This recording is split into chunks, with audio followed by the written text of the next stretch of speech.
Morning everyone good morning বুলি আৰু কিমান কম আপোনালোকে গমে পাইছে এছএছসি জিডি ৰিজাল্টৰ বাবে অপেক্ষা কৰি কৰি মানে মাথা কাম নকৰা হৈ গৈছে এতিয়া আহিব আজি আহিব কালি আহিব কোন দিনা আহিব মানে এনেকুৱা এছএছসি জিডি ৰিজাল্টক লৈ মানে খেলি মেলি লাগে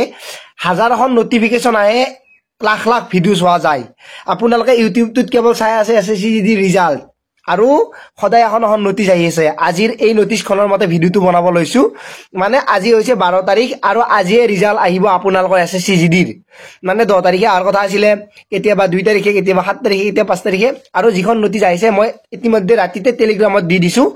যেহেতু 21 তাৰিখে আপোনালোকে এপইন্টমেন্ট লেটাৰ পাব গুটেখিনিকে একেলগে মানে এপইন্টমেন্ট লেটাৰ দিব रोजगार মেলা পাতি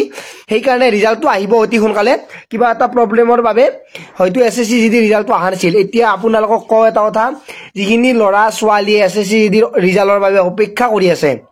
আজিৰ দিনটোত হয়তো ৰিজাল্ট আহিব পাৰে কিন্তু মই মোৰ ফালৰ পৰা আপোনালোকক এটা কথা ক'ব বিচাৰো যিখন নোটিছ আহিছে সেইখন নোটিছৰ মতে তো আজি আহিব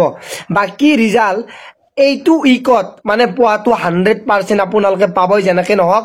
এইটো উইকত মানে কি এই 7 দিনৰ ভিতৰত আজিৰ পৰা 7 দিনৰ ভিতৰত আপোনালোকে ৰিজাল্ট পাব সেইটো হল মোৰ প্ৰেডিকচন বাকি ৰিজাল্টটো যদি আজি আহি যায় তেতিয়া হলে বহুত বেছি ভাল কোনে কোনে ৰিজাল্টৰ বাবে অপেক্ষা কৰি গুটে ৰাতি আপোনালোকৰ অফিচিয়েল ওয়েবসাইট চেক কৰি আছে কাৰণ যোৱাবাৰ 3টা বজাত ৰিজাল্ট আহিছিল গতিকে আপোনালোকে ৰাতিটো চেক কৰি থাকিব লগা হৈছে কাৰণ এপইন্টমেন্ট লেটাৰ মনৰ সপোন মানুহৰ কোৱা ঠাট্টা কিমান যে এক্সাম পাস কৰাৰ পিছত দৌৰা পাস কৰাৰ পিছত ৰিটাৰ্ণ পাস কৰাৰ পিছত বা মেডিকেল পাস কৰাৰ পিছত কিমান কি কথা কেনেকে পাস কৰিলে ৰিটাৰ্ণ হিটো পঢ়িব না জানে হি দেখোন দৌৰিয়ে পোৱা নাই কেনেকে ফিজিক্যাল পাস কৰিলে এনেকুৱা ধৰণৰ মন্তব্যবোৰ আপোনালোকৰ মনত নিশ্চয় আহি আছে আৰু এতিয়া আপোনালোকৰ দিন ভাল হ'ব আৰু মোৰ ফালৰ পৰা শুভেচ্ছা ৰাখিল কেৱল আপোনালোকে আপোনাৰ সপোনৰ লগতে মা দেউতাৰ সপোনো পূৰণ কৰা আৰু আপোনালোকৰ এপইন্টমেন্ট আহিলে প্লিজ আপোনালোকে মোক কৰবাত নকৰবা মেনশন কৰিব যেনেকে নহক আপোনালোকৰ সপোনবোৰ পূৰণ হওক মই সেইটো ভগৱানৰ ওচৰত প্ৰাৰ্থনা কৰো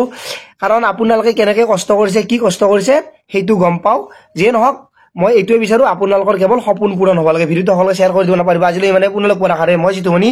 জয় আই অসম।